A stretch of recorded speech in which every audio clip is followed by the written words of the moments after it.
అందరికీ నమస్కారం. నేను మీ దేవి. వెల్కమ్ టు మనసుతో కథ. మిసెస్ వైశాలి 4వ భాగం. మరి ఈరోజు ఎపిసోడ్లో ఏం జరుగుతుందో చూద్దామా? అప్పటి వరకు తన కంటికి చిన్నపిల్లలా కనిపించిన వైశాలి ఆ చీరలో ఎందుకో చాలా పెద్ద అమ్మాయిలా కనిపిస్తుంది. అందరూ తననే చూస్తూ ఉండడంతో సైలెంట్గా వచ్చి సురేష్ గారి పక్కన కూర్చుంటుంది. వైశాలి, నాన్న, ఏంటి నాన్న ఇంతసేపు? సురేష్, తెలుసు కదరా ఇంట్లో పని. సరే కానీ నువ్వేం చీర కట్టావు? పెద్దమ్మే కట్టుకోమంది. చాలా బాగున్నావురా అని మాట్లాడుకుంటూ ఉంటారు. ఇంతలో శేఖర్ని పిలిచి ఇద్దరు కలిసి వెళ్ళి పట్టుబట్టలు పెడతారు. కృష్ణప్రియ, వచ్చే సంవత్సరానికి నువ్వు కోడల్నివ్వాలి నాకు అనగానే వైశాలి అయోమయంగా చూస్తుంది. కృష్ణప్రియ, ఏంటి ఆ చూపు? వైశాలి, ఏం లేదులే అని డల్గా కూర్చుంటుంది. భోజనానికి పిలవడంతో వెళ్ళి శేఖర్ పక్కన కూర్చుంటుంది.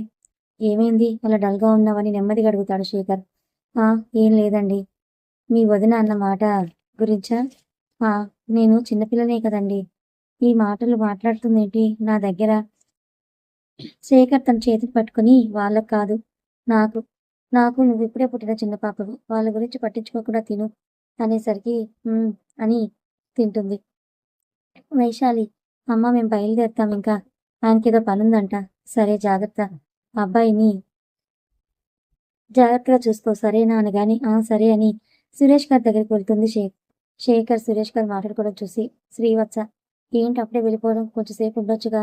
లేదురా, ఈసారి వచ్చినప్పుడు ఉంటాలి. సరే, జాగ్రత్తని అందరికీ చెప్పి బాయ్ చెప్పి బయలుదేరుతారు.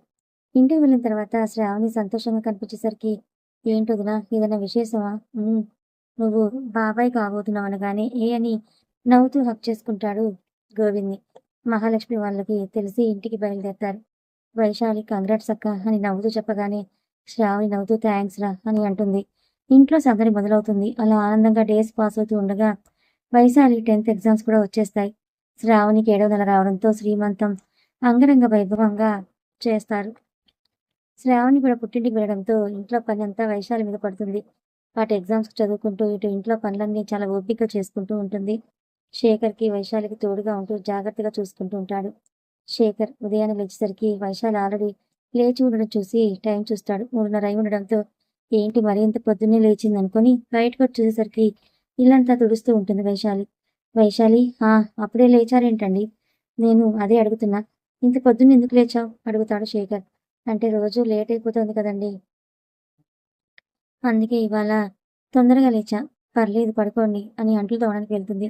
శేఖర్ చుట్టూ చూసేవారు లేకపోవడంతో హాల్లో పడుకున్న బామ్మ వైపు చూస్తాడు. ఆమె కూడా పడుకుని ఉండడం చూసి వైశాలి దగ్గరికి వెళ్ళి, వైశాలి, నువ్వు బుక్ తెచ్చుకొని చదువుకో, నేను తోముతా అనగానే ఆశ్చర్యంగా చూస్తూ, మీరు తోముతారా? వద్దండి, నేనే తోమేస్తా. అరే ఏమైందని అక్కడే కూర్చుంటాడు. వైశాలి నవ్వుతూ, మీరు ఇలా కూర్చొని తోడుగా, నేను తోమేస్తా ఫాస్ట్గా అని చుట్టూ చూస్తూ ఉంటుంది. ఇంతలో బయట కుక్కర్ పోయినగానే బయటికి చూసి శ్రీ ఆంజనేయం అని అనుకుంటూ ఉంటే శంకర్ నవ్వుతాడు. అంత భయమేంటి వైశాలి నీకు? మరి నేను దెయ్యాన్ని రియల్గా చూసా.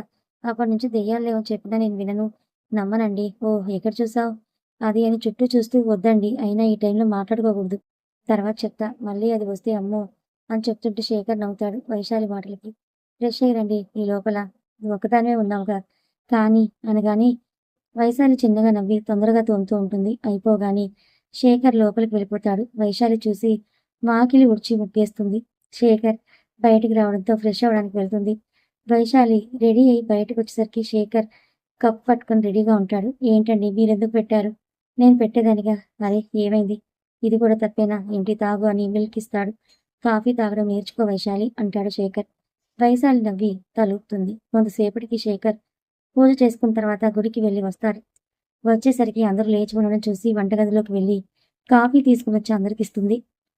గోవింద్, వైశాలి, ఇంకా అమ్మ చూసుకుంటుందిలే, టిఫిన్ నువ్వు తిని వెళ్ళి చదువుకో, ఎగ్జామ్ టైం అయింది అనగానే సరే బావగారు అని రూమ్లోకి వెళ్ళి చదువుకుంటూ ఉంటుంది. కొంతసేపటికి శేఖర్, వైశాలి టైం అయిందని అనగానే వస్తున్నా అండి అని వస్తుంది. ఇద్దరు కలిసి బయలుదేరుతారు. కొంచెం టెన్షన్ ఉండడం చూసి, దేనికి అంత టెన్షన్ పడుతున్నావు? ఇవాళ ఫిజిక్స్ కదండి, నాకు రాదు ఆ సబ్జెక్ట్, దాంట్లో ఏంటో ఏంటో ఉన్నాయి అనగానే శేఖర్ నవ్వుతాడు. శేఖర్ నవ్వుతూ, ఏంటో ఏంటో ఉండవు వైశాలి, ఫిజిక్సే ఉంటుంది, భయపడకుండా రాయ్, నేను ఇక్కడే ఉంటా సరేనా? పర్లేదండి. అరే వద్దు, నేను వచ్చేస్తాను కదా. వైశాలి చేతిని శేఖర్ పట్టుకొని, నేను ఉండడం ఇష్టం లేదా? అలా కాదండి. మళ్ళీ మీకిబ్బంది. మామయ్య గారు తిడతారని అంటుంది వైశాలి. చెప్పాగా. చూసావుగా మా నాన్నకి నాకు ప్రతిరోజుండే గొడవే కానీ, నువ్వెళ్ళు మీ ఫ్రెండ్స్ పిలుస్తున్నారు అనగానే వైశాలి తలూపి వెళ్ళిపోతుంది. శేఖర్ ఫోన్ చూసుకుంటూ ఉంటాడు. కొంతసేపటికి వైశాలి లోపలికి వెళ్ళేటప్పుడు శేఖర్ వైపు చూడగానే నవ్వుతూ ఉంటాడు. ఇంకా సైలెంట్‌గా లోపలికి వెళ్ళిపోతుంది. పేపర్ తీసుకునేంత వరకు టెన్షన్ పడి, పేపర్ చూసి కొంచెం రిలాక్స్ అవుతుంది. ఎగ్జామ్ రాసి బయటకొస్తుంటారు. లక్ష్మి ఎలా రాసావు? వైశాలి పర్లేదే నువ్వు? నేను బానే రాశా. నీ కోసం అన్నం వెయిటింగ్ అనుకుంటా అని అనగానే నవ్వి బాయ్ అని చెప్పేసి శేఖర్ దగ్గరికొస్తుంది. శేఖర్ బండి తీస్తూ ఎలా రాసావు? పర్లేదండి. హ్మ్. అవును. మీకు రేపటి నుంచి ఎగ్జామ్స్ కదా! ఆ! అయితే ఏమైంది? అదేం చదువుకోవాలి కదా మీరు. రేపటి నుంచి నన్ను డ్రాప్ చేయడం కుదరదు కదా! ఆ! కానీ నీకోసం ఆల్రెడీ ఆటో మాట్లాడా. అతనొచ్చి తీసుకెళ్తాడు సరేనా? ఆ! సరే అండి. అనగానే బండాపి రెండివ్వరా? అనగానే వైశాలి చూసి శేఖర్ భుజం మీద చేతిని వేసి నేను తాగనండి అని వద్దంటుంది. శేఖర్ ముక్కు పగులుతుంది తాగకపోతే అనగానే కళ్ళు పెద్దవి చేసి చూస్తుంది. శేఖర్ నవ్వాపుకుంటూ ఎందుకు తాగవు వైశాలి? చెరుకు రసమేగా నిన్ను తాగమంది. దాంట్లో అల్లం వేస్తాడు. నేను తాగను. కావాలంటే సుగంధి తాగుతా. ప్లీజ్ అండి అని శేఖర్ బుగ్గని వెనక నుంచి పట్టుకుని లాగుతుంది. సరే వదులుతావా ఇప్పటికైనా నా బుగ్గని అనగానే చేతిని తీసేసి వెనక్కి జరిగి కూర్చుంటుంది. అలా డేస్ పాస్ అవుతుంటాయి. వైశాలి, శేఖర్ అటు తన పనిని, ఇటు చదువుని రెండు మేనేజ్ చేయడానికి పడే కష్టాన్ని, తన స్ట్రెస్‌ని చూసి ఆశ్చర్యపోతుంది. ఎగ్జామ్స్ అయిపోవడంతో ఇద్దరు రిలీఫ్ అయిపోతారు. గుడిలో శేఖర్ ఏంటి వైశాలి అలా చూస్తున్నావు? మీరు చాలా గ్రేట్ తెలుసా? అవునా? ఎందుకు అనిపించిందలా? ఎగ్జామ్స్ టైంలో మిమ్మల్ని చూసా కదా! అసలు నిమిషమైనా అలసిపోకుండా అటు చదువుని, ఇటు కార్యక్రమాలు చేసే పనిని రెండిటికి న్యాయం చేశారు. ఇంత కూడా స్ట్రెస్‌కి గురికాకుండా అలా ఎలా? శేఖర్ నవ్వుతూ ఎవరు చెప్పారు నీకు నేను స్ట్రెస్‌కి గురి కాలేదని? నీకొకటి చెప్పనా వైశాలి? తట్టుకోలేక మేనేజ్ చేయలేక డిప్రెషన్‌లోకి వెళ్ళిపోయాన్ని. నాకే తెలియకుండా. అమ్మో! నేను అబ్బాయిల లైఫ్ చూసి వీళ్ళ పనే బెటర్ చక్కగా తమకు నచ్చినట్టు బ్రతుకుతారనుకునేదాన్ని. కానీ మిమ్మల్ని చూసిన తర్వాత ఆడపిల్లగా పుట్టి మంచి పని చేశా అనుకున్నా. వైశాలి మీకు అబ్బాయిల లైఫ్ ఇది చాలా సింపుల్‌గా అనిపించొచ్చు. బట్ మాకు ఎలా ఉంటుందో తెలుసా? కొంచెం ఏజ్ రాగానే మా మీదకి ఫ్యామిలీ ప్రాబ్లమ్స్ ఒస్తాయి. ఫ్యామిలీ కోసం నాకు నచ్చిన దాన్ని వదిలేయాలి. వాళ్ళకి నచ్చిన పని చేస్తూ, నవ్వుతున్నట్టు వాళ్ళని నమ్మిస్తూ, వాళ్ళని హ్యాపీగా ఉంచాలి. మనీ మీ మీద పడడంతో మైండ్ చదువు మీదకి అంత తొందరగా వెళ్ళదు. ఒకవేళ మనకి నచ్చింది చేద్దామంటే అవకాశాలు రావు. పోనీ అవకాశం వచ్చే వరకు వెయిట్ చేద్దాం అనుకుంటే ఫ్యామిలీ ప్రాబ్లమ్స్. ఒకవైపు రిలేటివ్స్‌లో అవమానాలు. ఇంట్లో కూడా అవమానాలే. అసలు నా లైఫ్ ఏంటని ఆలోచిస్తూ గజిబిజిగా ఉన్న టైంలో మీరు మా లైఫ్‌లోకొస్తారు. అది కూడా ఫ్యామిలీ కోసం చేసుకోవాలి కాబట్టి. నిజానికి నీలా అర్థం చేసుకునే భార్య అయితే నేను కోపంలో చిరాకు పడిన నా బాధను అర్థం చేసుకొని సైలెంట్ అయిపోతుంది. అదే గొడవ పడితే ఆ అబ్బాయి అటు తన ప్రొఫెషనల్ లైఫ్‌తో హ్యాపీగా ఉండలేక, ఇటు పర్సనల్ లైఫ్‌లోనూ హ్యాపీగా ఉండలేడు. లైఫ్‌లో ఏదైనా పర్లేదు మిమ్మల్ని చాలా జాగ్రత్తగా చూసుకోవాలనే ఉద్దేశంతో ఇంకా మా ఆలోచనలన్నిటినీ మనీ సంపాదించడం మీదే ఉంచుతాం. ఆ టైంలో మొదలవుతుంది అసలైంది. అమ్మ, ఆలీల గొడవ. ఎవరికి సపోర్ట్ చేయాలో తెలీదు. ఇటు నన్ను నమ్మి నా కోసం జీవితాంతం బ్రతకడానికొచ్చిన అమ్మాయి. అటు నా కోసం తన ప్రాణాన్నైనా లెక్క చేయకుండా ఇచ్చేదానికి సిద్ధపడిన అమ్మ. ఎటూ తేల్చుకోలేడు. తర్వాత మా జీవితంలోకి అరుదైన ఘట్టం నా ప్రాణాన్ని చేత్తో మొదటిసారి తాకినప్పుడు నా మనసు పడే ఆనందం. దాని తర్వాత తనకేం లోటు రాకుండా చూసుకోవాలి. నేను పడిన బాధ తను పడకూడదని రేయి పగలు కష్టపడడానికి ఇష్టపడతాం. కానీ చివరికి ఇక చాలు అని నేను అలసిన సమయంలో వెనక్కి తిరిగి చూసుకుంటే నా కోసం బ్రతికిన రోజులు ఎక్కడా కనిపించడం లేదు వైశాలి. ఇది వైశాలి అబ్బాయిల లైఫ్ అర్థమైందా? అని వెనక్కి తిరిగి చూసేసరికి ఏడుస్తూ ఉంటుంది. ఏయ్! ఎందుకు ఏడుస్తున్నావు? మరేడవరా అండి మీరంత బాగా పెయిన్‌తో చెప్పారు. అనగానే శేఖర్ నవ్వుతాడు.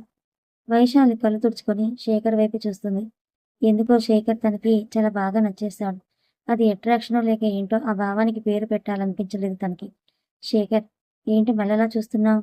ఏం లేదండి. సరే ఇంక వెళ్దామా? వైశాలి శేఖర్ చేతిని పట్టుకొని మూవీకి వెళ్దామా అండి అని అనగానే శేఖర్ నవ్వి అమ్మనడిగి వెళ్దాం సరేనా? అనగానే తలూపుతుంది. ఇంటికి రాగానే అందరికీ కాఫీ ఇచ్చి మహాలక్ష్మి గారి పనుల్లో హెల్ప్ చేస్తూ ఉంటుంది. మహాలక్ష్మి, వైశాలి అత్తయ్య గారు. మహాలక్ష్మి నువ్వు రేపటి నుంచి ఓణీలు తీసేసి చీరలు కట్టుకుంటే మంచిది. అలాగే మీ ఇద్దరి కార్యానికి మీ మామయ్య గారు ముహూర్తం కనుక్కుంటా అన్నారు. దాంతో మాకు వచ్చే ఏడాదికి ఇంకో మనవడో, మనవరాలు వస్తుందని అనగానే వైశాలి షాక్‌లో ఉంటుంది.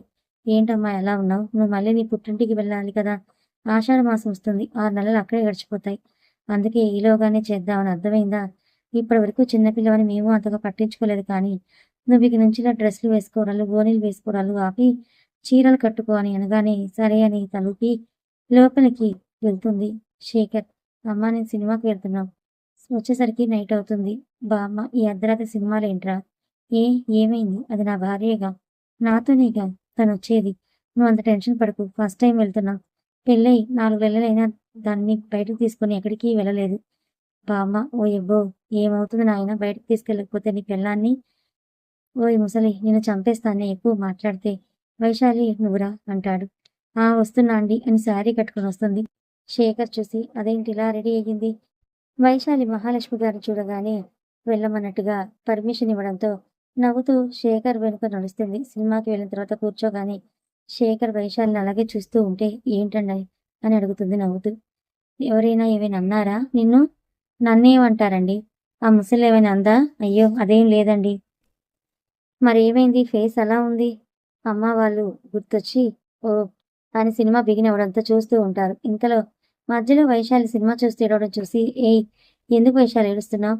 నా హీరో ఏడుస్తున్నాడండి అని చెప్పగానే శేఖర్కి నవ్వేస్తాడు అందంగా. వైశాలి చేతిని పట్టుకుని ఏడవకని అనగానే అలా చూస్తూనే ఉండిపోతుంది. సినిమా చూడు అని మొహాన్ని తిప్పుతాడు. శేఖర్ వైట్ షర్ట్లో ఉండడంతో పౌర్ణమి చంద్రుడిలా ఉన్నాడు. అతని చిరునవ్వు చిన్ని నక్షత్రాలన్నీ జత చేస్తే వచ్చే వెలుగులా ఉంది. తన వెనుక కూర్చున్న అమ్మాయి పడి శేఖర్ని చూస్తూ ఉంటుంది. ఇంతలో ఇంటర్వెల్ కావడంతో శేఖర్ బయటికి వెళ్తాడు. ఆ అమ్మాయి కూడా వెనకే వెళ్ళడం వైశాలి చూసి తను కూడా వస్తుంది. శేఖర్ పాప్కార్న్ తీసుకుని లోపలికి వస్తుంటే ఆ అమ్మాయి ఎదురుగా వచ్చి నిల్చొని కోపంగా చూస్తూ ఉంటుంది. శేఖర్ చూసి చిన్నగా నవ్వుతూ ఎలా ఉన్నావు? కావ్య నే బానే ఉన్నా శేఖర్ గారు. మీ పక్కన ఉన్న ఆ అమ్మాయి ఎవరు అని అనగానే శేఖర్ పక్కకు చూస్తాడు. అక్కడే వైశాలి నిల్చొని తన వైపే చూస్తూ ఉండడం చూసి వచ్చి తన పక్కన నిల్చుంటాడు. అర్థం కాక చూస్తుంటే శేఖర్ నా వైపు వైశాలి అనగానే ఆ అమ్మాయి మొహం వాడిపోతుంది. వైశాలి గమనించినా పట్టించుకోదు. రీసెంట్ గానే మ్యారేజ్ అయింది. నేను వెయిట్ చేయమని చెప్పాను కదా శేఖర్ గారు. కానీ నాకు మా ఇంట్లో అంత టైం ఇవ్వలేదు. అంతేకాక మీరు నా వల్ల ఇబ్బంది పడ్డం ఇష్టం లేదు. అవును మూవీకి ఒకదానివే వచ్చావా? లేదు అన్న కూడా వచ్చాడు. ఓ సరే బాయ్ అని వైశాలిని చూస్తూ లోపలికి వెళ్తాడు. శేఖర్ పక్కన వైశాలి కూడా కూర్చొని చూస్తుంటే శేఖర్ చూసి ఎందుకొచ్చావు? ఆ అమ్మాయి ఎవరని తెలుసుకోవడానికా? అయ్యో అలా కాదండి. మరి తను మీ వెంట రావడం చూసొచ్చాను అంటే నా మీద అనుమానంతోనా? కాదండి. ఆ అమ్మాయి ఎవరని ఆతృతతో అని శేఖర్ని చూడకుండా కూర్చుంటుంది. శేఖర్ నవ్వుకొని నేను పాలిటెక్నిక్స్ చదివినప్పుడు నా జూనియర్ వైశాలి ప్రపోజ్ చేసింది. నాకే ఏం దిక్కు దివానా లేదు. ఇంకా అమ్మాయిని లవ్ చేసి ఆ ఖర్చులన్నీ భరించి వాళ్ళ ఇంట్లో తెలిస్తే నన్ను కుమ్మేసి హాస్పిటల్‌లో జాయిన్ అవ్వడం కంటే నో చెప్పడమే బెటర్ అని చెప్పేశా. కానీ కొన్ని రోజులు వెయిట్ చేయండి. నేను మీ ఇంట్లో ఒప్పిస్తా అండి. సర్లే అని నేను ఓకే అన్నా. కానీ ఇంతలో నీతో మ్యారేజ్ అయిపోయింది. వైశాలి పక్కకు తిరిగి గోళ్లు కొరుకుతూ నెమ్మదిగా అంటే ఏంటి నేను రాకపోయి ఉంటే తననే చేసుకునేవారా? నేను మధ్యలో వచ్చానని చెప్తున్నారా? అయినా అంత ఇష్టం ఉంటే తననే చేసుకోవచ్చుగా అని అంటుంటే శేఖర్ నా డెస్టినేషన్ నువ్వని ఉంటే ఇంకా ఎవరు వస్తారు చెప్పు నా లైఫ్‌లోకి? దానికి నీ గోళ్లు కొరికేయకు అని అనగానే నవ్వేస్తుంది. మూవీ చూసి ఇంటికొచ్చి పడుకుంటారు. ఉదయాన్నే వైశాలి లేచి తన పనులన్నీ చేస్తూ ఉంటుంది. కొంతసేపటికి శేఖర్‌తో కలిసి గుడికి వెళ్ళొస్తుంది. ఎవరి పనుల మీద వాళ్ళు వెళ్ళిపోతారు. రాజేష్ ఏమైంది బావ అలా ఉన్నావు? ఏం లేదురా. నిన్న ఈవినింగ్ నుంచి అబ్జర్వ్ చేస్తున్న వైశాలిని కొంచెం కొత్తగా ప్రవర్తిస్తోంది. రాజేష్ కొత్తగా అంటే శారీస్ కడుతోంది. ఇంకా కొంచెం డిఫరెంట్ బిహేవియర్‌లా ఎప్పట్లో హుషారు లేదు తనలో. అదేంటో ఓ ఓ మా చెల్లి డల్ అయిందనా నీ బాధ? అలా కాదురా మా ముసలి ఏమైనా అందేమో అని. లేక ఎవరైనా ఏదైనా చెప్పారా? రాజేష్ మెల్లిగా అడుగు మావ. ఏమై ఉండదులే. నువ్వే అన్నావుగా వాళ్ళ పేరెంట్స్ గుర్తుకొచ్చారని చెప్పిందని. సో, నీ అత్తగారు, మామగారి దగ్గరికి తీసుకువెళ్ళు. ఏంటి శేఖర్? మంచి విశేషం అనుకుంటాగా? అంటాడు కృష్ణ. విశేషమా? అదేం లేదే. చెప్పటానికి మొహమాటమా? అరే! నిజంగా ఏం లేవురా. నీకు తెలిస్తే చెప్పు. ఇంటికి వెళ్ళిన తర్వాత నీకే తెలుస్తుందిలే అని నవ్వుతూ వెళ్ళిపోయాడు. ఏంట్రా వీడు? వాడిని వదిలి అటు చూడు అంకుల్ ఏంటిటొచ్చారు? గురువుగారిని కలవడానికా? శేఖర్ గురువుగారితో విషయం అయితే నాకు చెప్తార్రా. రాజేష్ సరే పద. సీతారాం హలో బావగారు. సురేష్ చెప్పండని అంది. అదేం లేదు. అదేం లేదు. ఈరోజు మంచి రోజంట. కాబట్టి కార్యం జరిపిద్దామని రాత్రికి అనుకుంటున్నాం. మీరేమంటారు? సురేష్ అది అప్పుడే సీతారాం మీ భయం అర్థమైంది బావగారు. చిన్నపిల్లనే అంటున్నారు. మనం అనుకుంటున్నాం కానీ చిన్నపిల్లే ఏం కాదు కదా వైశాలి. అదిగాక పెద్ద కోడలు కూడా పుట్టికొచ్చేసింది. ఇంకా చిన్న కోడలు కూడా ఎవరినో కనిచ్చేస్తే ఎన్ని రోజులు బ్రతుకుతామో తెలియదు. నరేష్ అయ్యో అవే మాటలు బావగారు. వాళ్ళ అభిప్రాయం కూడా కనుక్కోవాలి కదా. సీతారాం ఇద్దరికీ సమ్మతమే అండి. వాళ్ళు మాత్రం బయటికి చెప్పరు కదా. సరే బావగారు. మరి మీరెన్నింటికి వస్తారు ఇంటికి? మేము రాలేమేం అనుకోవద్దు. మా అమ్మకి ఇంకా తెలీదు. వాళ్ళ కార్యం జరగలేదని. అందుకే శేఖర్, వైశాలిని పంపిస్తాం. సరే బావగారు అని ముహూర్తం టైం కనుక్కొని కట్ చేసి శాంతిగారితో కూడా విషయం చెప్పి కావాల్సినవి తీసుకురావడానికి వెళ్తారు. మహాలక్ష్మి కిచెన్లో వంట చేస్తూ అమ్మ వైశాలి ఇవాళ రాత్రి కార్యానికి ముహూర్తం పెట్టారంట. బామ్మగారిది తెలియదు కదా. అందుకే నేను రావడం కుదరదు. భారతి వాళ్ళు వచ్చారు. విజయవాడ మీ ఇంటికి నైట్ వెళ్ళమని చెప్పాను. వాళ్ళు చెప్తారు సరేనా? వైశాలి ఎలా రియాక్ట్ అవ్వాలో తెలియక సరే అని తలుపుతుంది. కొంతసేపటికి శేఖర్, గోవింద్, సీతారాం గారు రావడంతో అందరూ కలిసి భోజనాలు చేస్తారు. భోజనం చేస్తున్నంతసేపు శేఖర్ వైశాలినే చూస్తుంటాడు. బామ్మ అరే శేఖరం నీ పెళ్ళాం ఏమీ వెళ్ళిపోదులే గాని ముందు తిను. ఇందా నుంచి దాన్నే చూస్తున్నావు అని అంటుంది. దాన్ని కాకపోతే నిన్ను చూడమంటావా శేఖర్ అని సీతారాం గారు అనగానే సైలెంట్ అయిపోతాడు. సాయంత్రం అమ్మాయిని తీసుకొని మీ మామయ్య గారి ఇంటికి వెళ్ళండి శేఖర్. నిన్న వైశాలి కూడా వాళ్ళ అమ్మ నాన్నలు గుర్తొచ్చారని చెప్పడంతో సరే నాన్న అని భోజనం అయిపోవడంతో లోపలికి వెళ్ళిపోతాడు. కొంతసేపటికి వైశాలి రూమ్లోకి రాగానే వైశాలి ఇటురా. వైశాలి వచ్చి బెడ్ మీద కూర్చొని ఏంటండి అని అంటుంది. ఎన్ఆర్ఐ కాలేజీలో అడ్మిషన్ తీసుకున్నాను అనుకుంటున్నా. నీకు ఇష్టమేనా? వైశాలి దేనికండి? దేనికంటావేంటి? ఇంటర్ చదవవా? వైశాలి ఏమో నేను చదివే పరిస్థితి కనిపించడం లేదు అని అనుకుని రిజల్ట్స్ వచ్చిన తర్వాత తీసుకుందాం. అరే ఏం అవ్వదు. నువ్వు చాలా బాగా చదువుతావు కదా. ఇంకేంటి నీ బాధ? వైశాలి అది కాదండి. మావయ్య గారు వాళ్ళని కూడా ఒక మాట అడిగి అది నేను చూసుకుంటా. నీకు ఆ కాలేజ్ ఇష్టమేనా లేదా? రేపు తీసుకువెళ్తా ఆ క్యాంపస్కి. చూసి నీకు నచ్చితే జాయిన్ అవ్వదు కానీ ఓకేనా? వైశాలి సరే అండి. శేఖర్ పడుకుంటూ ఆయన ఏంటి నువ్వు శారీస్ కడుతున్నావు? వైశాలి ఏమైంది? నీకు బాగాలేదా? శారీస్ వద్దు వైషు. అందరికీ వేరే ఆలోచనలు వస్తాయి. ఐ మీన్ మన ఫ్యామిలీ మెంబర్స్కి నిన్ను పెద్దదానిలా ట్రీట్ చేస్తారు. అత్తయ్య గారే కట్టుకోమన్నారు అని బామ్మ పిలవడంతో వెళ్తుంది. నూనె రాసి బామ్మ కాళ్ళు ఒత్తుతూ ఉంటుంది. గోవింద్ ఏంటమ్మా ఇలా ఉంది? శ్రావణి కొంచెం టెన్షన్గా ఉందండి. గోవింద్ టెన్షన్ ఎందుకు నాన్న? దేవుని తలుచుకో అంతా మంచి జరుగుతుంది. ఎక్కువగా ఆలోచించుకు. టాబ్లెట్లు టైంకి వేసుకుంటున్నావా? వేసుకుంటున్నాను. ఏమైందమ్మా అని లాలుగా అడుగుతాడు గోవింద్. ఏమీ లేదండి అంటుంది శ్రావణి.